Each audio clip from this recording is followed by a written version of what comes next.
नमस्कार दर्शकों, मैं हूं आचार्य मयंक शर्मा। हमारे YouTube चैनल में आप सभी का बहुत बहुत स्वागत है। दर्शकों, आज चर्चा करेंगे 29 मार्च के सूर्य ग्रहण की।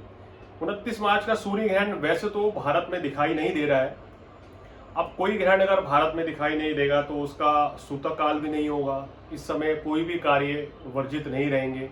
कोई भी खास सावधानी भारत में तो कम से कम रखने की जरूरत नहीं पड़ेगी। और बता रही है ग्रहण जो है नॉर्थ अमेरिका, साउथ अमेरिका और अफ्रीका के कुछ देशों में दिखाई देगा। वहां पर इस ग्रहण का प्रभाव ज्यादा रहेगा। यूरोपियन कंट्री में भी इस ग्रहण का प्रभाव आपको देखने को मिलेगा। तो जो लोग वहां पर रह रहे हैं उन लोगों के ऊपर इस ग्रहण का प्रभाव जरूर पड़ेगा। लेकिन भारतवर्ष में ये कोई ग्रहण दिखाई नहीं देगा। देश का इस वर्ष का पहला सूर्य ग्रहण है, तो इसलिए इसमें कोई सूतक काल भी नहीं है।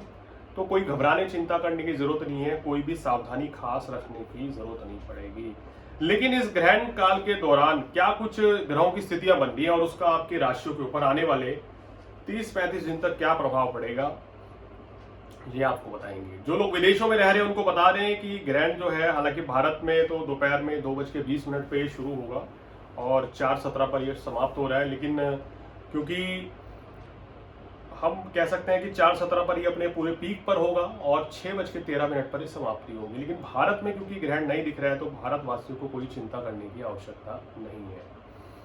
देखिए दर्शकों, इस समय ग्रहों की स्थिति क्या रहेगी। मीन राशि में सूर्य राहु की स्थिति रहेगी और शनिदेव भी रात को इसी राशि में आ जाएंगे और बुध शुक्र की स्थिति भी यहीं रहने वाली है।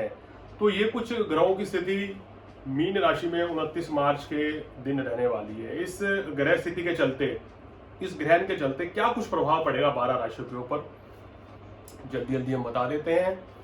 और क्या क्या सावधानी रखनी है वो भी आपको बताएंगे। तो शुरुआत मेष राशि के साथ। मेष राशि वालों, इस ग्रहण काल के दौरान आप आने वाले 1 महीने तक किसी कार्य व्यवसाय में परिवर्तन से बचें, अपनी सेहत का ध्यान रखें, फिजूल खर्ची से बचें, धन का निवेश ना करें। और इस दौरान अगर आप राजनीति में हैं या खेल जगत में हैं तो थोड़ा संभल कर चलें। विवादों से आपको अपने आप को दूर रखना है और किसी भी तरह की बयानबाजी को सोच समझकर करना है। वाहन इत्यादि भी संभल के चलाएं। वृषभ राशि वालों के लिए ग्रहण बहुत शानदार रहेगा। आपको काम कारोबार में लाभ मिलेगा, आपकी आर्थिक स्थिति अच्छी रहेगी, संतान के लिए अच्छा है। ये कोई नई शुरुआत करना चाहते हैं बिजनेस की तो उसके में भी आपको लाभ मिलेगा। धन लाभ के योग बन रहे हैं, व्यवसाय में भी आपकी तरक्की होगी। चर्चा मिथुन राशि वालों की। मिथुन राशि वालों, ये जो ग्रहण रहने वाला है ये आपके 10वें भाव में पड़ेगा। तो कार्यस्थल पर आपको वाद विवाद से दूर रहना है, क्योंकि आने वाले 1 महीने तक आपके बॉस के साथ, कलीग्स के साथ इसी बात को लेकर मनमुटाव की स्थिति बन सकती है। अगर इस दौरान आपने कुछ गलत बात कर दी तो कहीं ना कहीं आपको नुकसान भी उठाना पड़ सकता है। इस दौरान किसी नई शुरुआत करने से थोड़ा आपको बचना चाहिए, तो आपके लिए चीजें ठीक रहेंगी।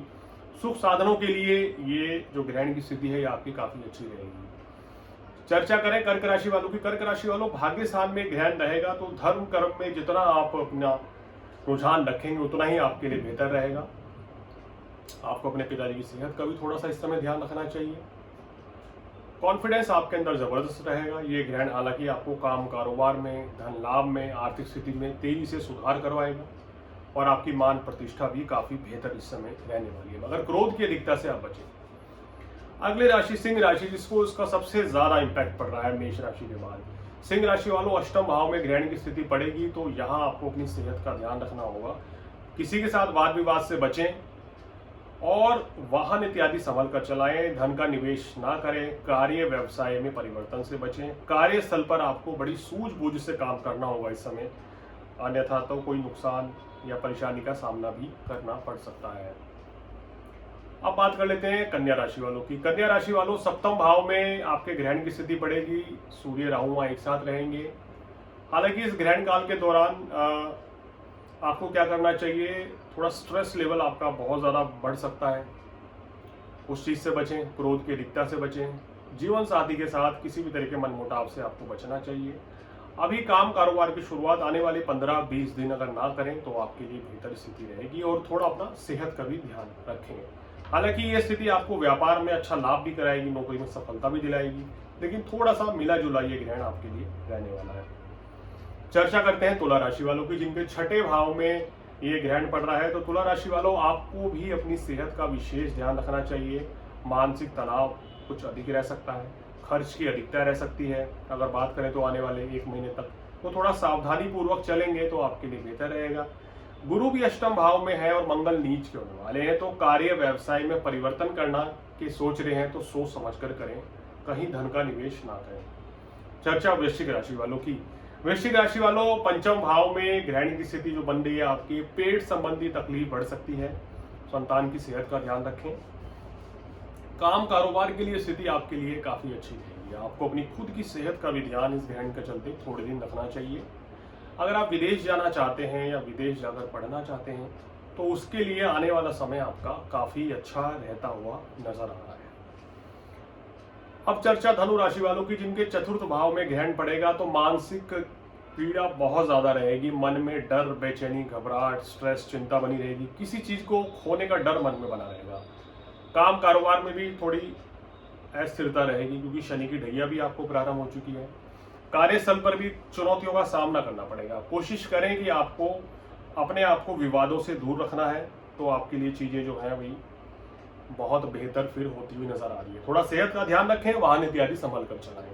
चर्चा मकर राशि वालों की, जिनके लिए ग्रहण की स्थिति बहुत ही उत्तम रहेगी। मकर राशि वालों, शानदार समय है। ये ग्रहण आपको राजयोग बना रहा है। काम कारोबार में सफलता देगा, धन लाभ होगा, आर्थिक स्थिति मजबूत रहेगी।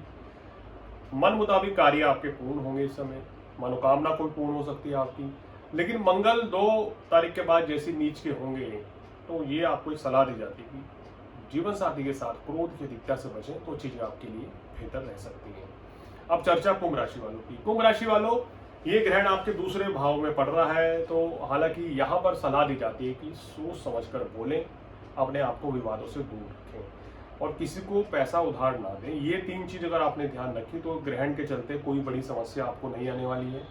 इवन 29 मार्च के बाद का जो समय रहेगा, धीरे धीरे आपके जीवन से परेशानियां समाप्त होती चली जाएंगी। रुके हुए कार्य आपके पूर्ण होंगे, आपकी आर्थिक स्थिति में सुधार होगा और आपकी सेहत में भी सुधार होगा। चर्चा अंतिम राशि मीन राशि की। मीन राशि वालों, ये ग्रहण आपके ही राशि में पड़ रहा है, तो आपको सबसे ज्यादा सावधान रहना होगा। इस समय आपको अपनी सेहत का ध्यान रखना है। दूसरी बात, वैवाहिक जीवन में किसी भी कड़वाहट से बचना होगा। नए काम कारोबार की शुरुआत से बचना होगा। सेहत का भी ध्यान रखें। धन का निवेश ना करें इस समय, और अपने मन में जो आपके बेचैनी, व्याकुलता बढ़ रही है उसको थोड़ा कंट्रोल करें तो आपके लिए बेहतर रहेगा। इस समय कहीं घूमने फिरने की योजना भी बनाएंगे। अपने आप को अगर आप म्यूजिक सुनेंगे या थोड़ा सा सैर सपाटा करेंगे तो स्ट्रेस जो है आपका कम होगा। या जिस चीज़ में आपकी रुचि है वो काम कीजिए तो निश्चित रूप से परेशानियों से छुटकारा भी मिल जाएगा।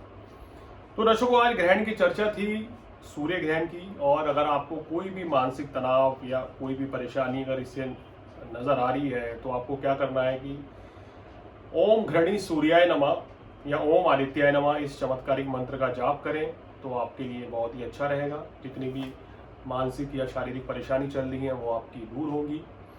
और इसके साथ साथ ही क्या करना है कि गरीब व्यक्तियों को इस दिन आप खाना खिलाएं, उनको दान दक्षिणा दें, तो आपके लिए बहुत ही अच्छा रहेगा। तो दर्शकों, आज फिलहाल इतना ही। मुझे दीजिए इजाजत। नमस्कार।